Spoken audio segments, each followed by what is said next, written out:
Goed, hierdie is die laaste 2 somme wat ek met julle gaan behandel rakende natuurlike getalle.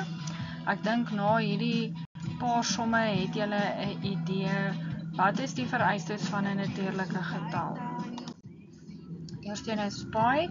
Pi is 'n desimale getal, 3, 14, 15, 92, 65, 14. So hy voldoen nie aan die vereistes nie. Wanneer jy dalk iets moet uitwerk met pi en jy het nie 'n sakrekenaar by jou nie, gebruik ons altyd 3.14. Vierkantswortel minus 6. Onthou dat daar 'n 2 voor die vierkantswortel staan. Moet dit nooit vergeet as daar niks staan nie. En wanneer jy sien dat hy 'n minus het, maar hy het glad geen mag wat aan hom geheg is nie. Nou so som wat ons gedoen het in die eerste video, was daar 'n 3 aangeheg en daar was 'n 2 aangeheg. Dan kan ons die minusse en die plusse uitwerk en dan kan hy uitgewerk word.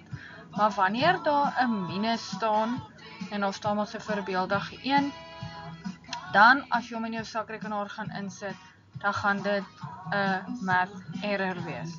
Mens moet altyd maar dubbel seker maak, dit maar in jou sakrekenaar insit, net om te korrigeer en kyk of hy reg is. So wanneer jy jou sakrekenaar vat, jy druk vierkantswortel minus 6 in, dan sal jy sien dat hy vir jou 'n math error gee.